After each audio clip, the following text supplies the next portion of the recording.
This week in our collective heads, wanna put an old rumor to bed.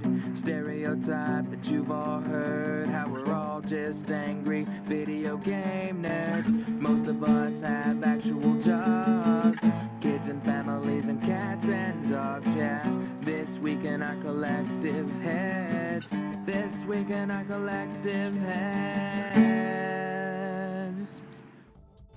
Welcome to This Week in Our Collective Heads. I'm Patrick, giving you the gaming news like we do every single week. That's right, every single week. No matter what happens, hopefully we give you the gaming news.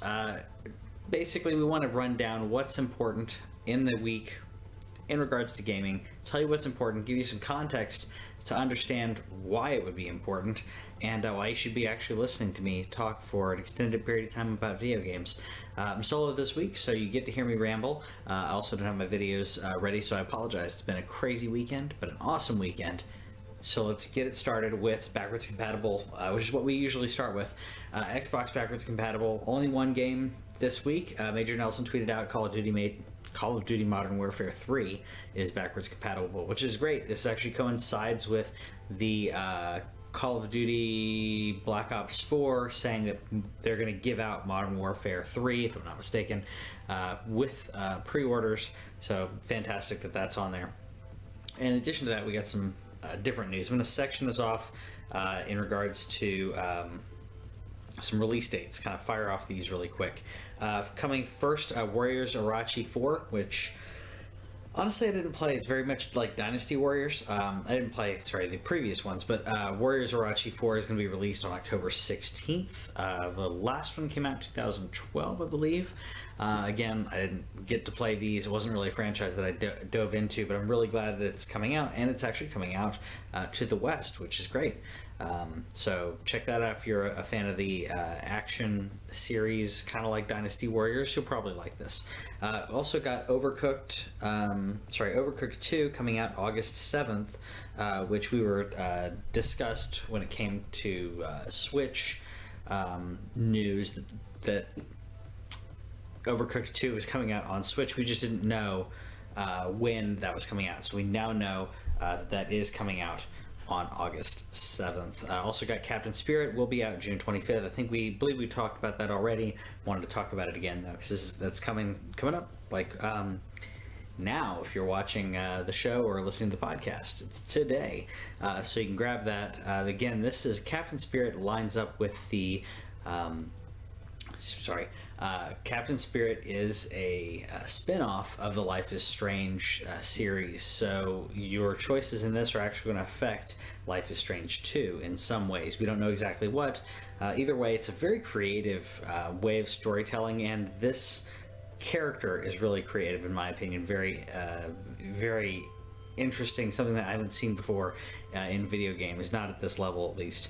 And now it makes me want to play Life is Strange, which has been sitting on my PlayStation and I haven't played it, so now maybe we've got a reason to play it.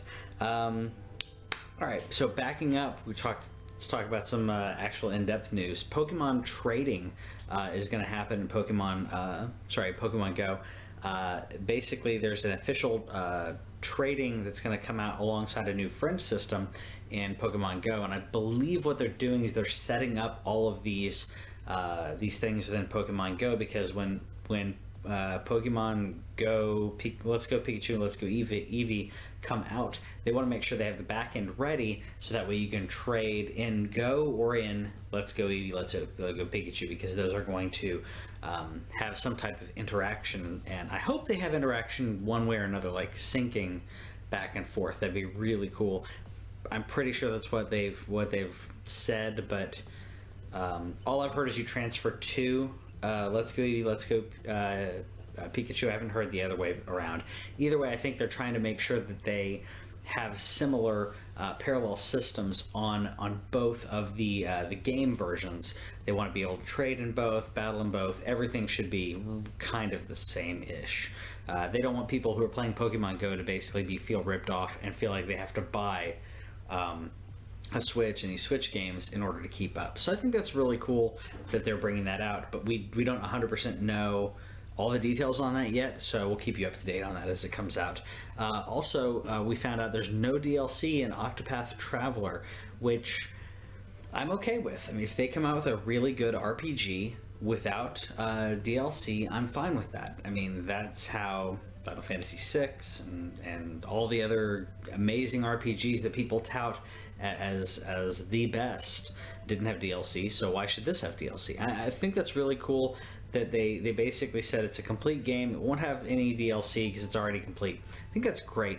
If we hear about DLC later on, what that tells us is that it's an additional story they want to tell, and they're going to offer it to us, which I think is more important than creating a game and then sectioning off ideas and literally sections or characters or anything out of the game in order to save them for more money. I really respect that. It makes me want to give them money. It's a game that I kind of want to play. I don't know. I've been in and out of interest with this game, so I may now have to give them my money for the fact that they're going to come out with that.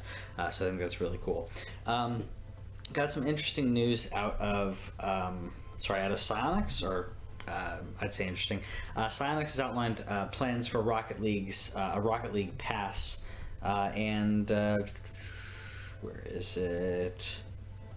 It functions similar to Fortnite's Battle Pass. Players can unlock new cosmetics with the pass that'll help unlock without having to do microtransactions, which is something really cool. I'm sorry, I thought I read through this, but I didn't. $10 premium option that gains access to more cosmetics such as player banners, car bodies, and more. Majority of items that you unlock either in the free or premium pass can be traded with other players. If you decide that you're into the new progression system, you can also upgrade to premium pass and immediately unlock all the rewards from your current tier. So I think that's cool for people who are playing Rocket League. I mean, I know it's new cosmetics and everything. Again, I'm glad that they're not doing anything that like breaks the game. Still sticking with that aspect of it. Again, I think that's cool. It's another way to support your developers as well. Like we always talk about that. If you enjoy a game, you need to be supporting these developers to make sure they can keep making games that you like. You have to vote with your dollar. It's a perfect example right there. I lost track of what I was doing. Oh, Sony announced some PlayStation hits, which is the PlayStation 2. PlayStation hits is PS4 classics. They're going to be $20. In that list, we've got Bloodborne, Drive Club, Infamous Second Son, Killzone Shadowfall, Little Big Planet 3, Ratchet and Clank, The Last of Us, which is the remastered version, Uncharted 4, Battlefield 4, Doom, Project Cars 3, Street Fighter 5. Well, I thought it was 4. Sorry, Street Fighter 5. I'm behind on these things. Let's see, that's Yakuza, Yakuza 0, and Metal Gear Solid 5. All $20. A lot of these have already been given out for free if you were part of the PlayStation Plus membership, which I'm really glad. If you didn't get them through PlayStation Plus, you can get them here for $20. A lot of these are a complete steal.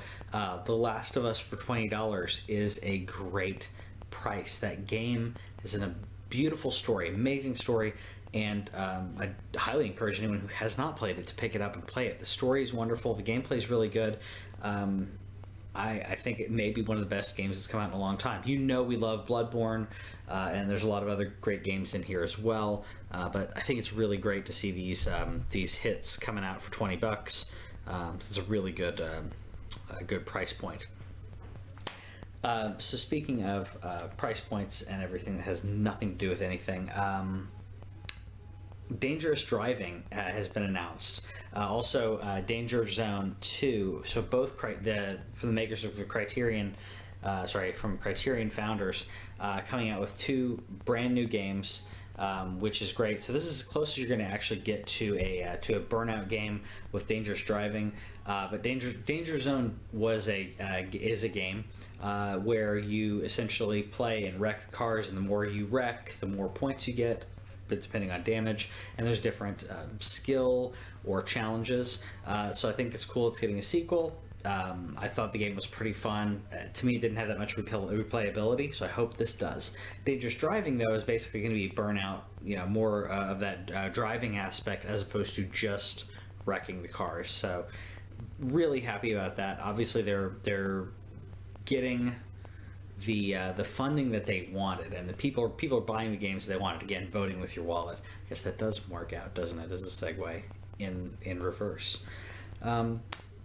As we talk about all of these things in gaming, another thing that came up though was that the World Health Organization has classified video game addiction as a mental disorder, which I do believe that video games can be addicting. I think that the problem with their classification, the problem with a lot of their classification is they basically just blanket statement what it is to have to be a video game, and blanket statement addiction to said video game. And the problem is, especially the World Health Organization, it would have been better for them to completely single out, which I have not seen in here. It needs to be a classification, which I agree with a lot of what people have been saying about this, but it doesn't specifically say, here are the contributing factors, not in the person, but in the game, that pull out those addictive personalities, that make those people become addicted. Most people don't get addicted to video games. Most gamers that I know aren't really addicted to video games, but every gamer that I know, I can talk to a specific gamer and say, and they can tell me a specific game that they got addicted to, and it's always the same story. There's some type of carrot on a stick element to it, or there's some type of basically this chase that goes on where you never can really win, or you have to put in time every day or every week. You have to put in a specific amount of time in order to keep up with the game. Otherwise, you feel like you're being punished. So it makes you have to interact with it. Anytime you're doing those kind of things, you're essentially digging into anyone who has any type of addictive personality, because a lot of these things that they're talking about when it comes to addiction, it doesn't matter what it is. These people are going to be addicted to it. I mean, Requiem for a Dream is a great example of that. When you talk about you see all the people with their different addictions. There are all types of addictions out there. I mean, I know people who you could classify as saying that they were addicted to cooking. You could say someone's addicted to reading because it's all they would do. If they're given free reign, that's all they would do is read. No one complains about that. Addicted to Netflix. I literally saw someone on Facebook talk about being stopped 4 times in a day with Netflix saying, "Are you still watching this show?" Because they binge watched a show the entire day. The World Health Organization hasn't said shit about that, but they'll talk about video games because video games is easy to target. Not everyone plays video games, but they do. So essentially here, talking about probably a little bit more than 2 billion people play some type of video game in one way or another. It's a lot of people. I mean, that's different types of video games, but that's a lot of people. It's not everyone, but it's a lot of people. It's more people than, I don't know, work on. I would put this. I would literally bet on this. I bet more people play video games than know how to change the oil in their car.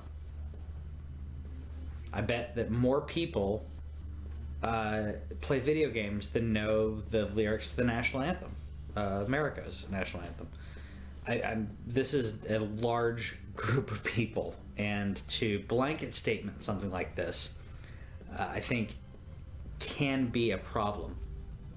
Video game addiction exists, but we have to correctly target it and correctly. We need to understand it. We need to dive into it and really define what it is to be addicted and what factors there are. Not just, people get addicted to video games.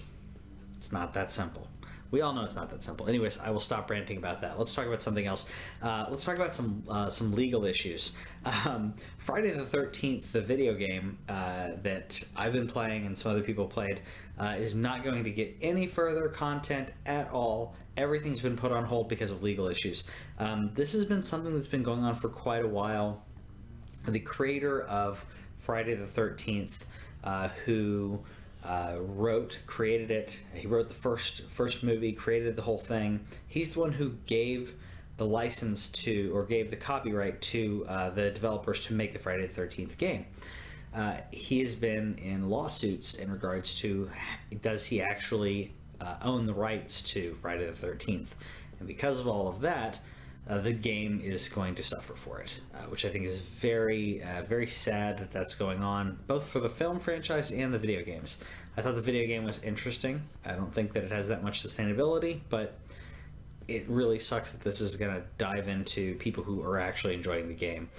To me, I'm more upset about the movie aspect of this, because I've been waiting for a new Friday the 13th movie for quite a while. I thought the reboot was actually a pretty darn interesting way to do it. They were essentially retold 1, 2, and 3 in a way and rebooted it in a really good, concise fashion. And I'm really sad that, we may not get another Friday the 13th movie. We're getting more Halloween, but we're not getting another Friday the 13th. So upset about that. In one that I think less people will be upset about in a way, is Bethesda is suing Warner Brothers over their mobile Westworld game. I didn't even know there was a mobile Westworld game. So Westworld, if you didn't know, is the HBO's TV series about a futuristic theme park with a bunch of robots that they call hosts that look exactly like humans, and you can go there and live out these fantasies of being a cowboy or what have you. They have different sections. Westworld's all about being a cowboy, and the game that Warner Brothers and HBO were working on is essentially Fallout Shelter. It's almost the same thing as Fallout Shelter. A lot of the building, the unlocking is the same. The only difference is you're not building down underground. You're just building all in the horizontal, from what I've seen. But the interesting thing is, not only does it look like Fallout Shelter, it doesn't play like Fallout Shelter from what I've seen. But Bethesda pointed out. They're demanding a jury trial, by the way. But they pointed out there's a bug in the early version of the Fallout Shelter that's been patched that is in the game for the Westworld mobile game. So if that's not damning enough, I don't know what is. At this point, I don't really see what leg HBO has to stand on. But we'll see what happens in the trial, if they even go to trial. Like I said, Bethesda's demanding jury trial on it. So we'll see what happens on there. I think it's really cool for Bethesda to do this, though, because they need to protect the integrity of Fallout Shelter. Fallout Shelter is a really unique game. It's very interesting. Sure, someone may bring up some other game that's similar to that, but if you take a game and you basically reskin the game and you're using the same code or pretty much the same code with similar back-end systems, that's stealing. That's stealing. You are layering on artwork onto someone else's code. That code is copywritten. So, interesting stuff. Anyways, let me know in the comments what you think about that, and if you think that, if they deserve a lawsuit on that, and let me know if you're worried about the future of the Friday the 13th franchise as well. We'll see you later.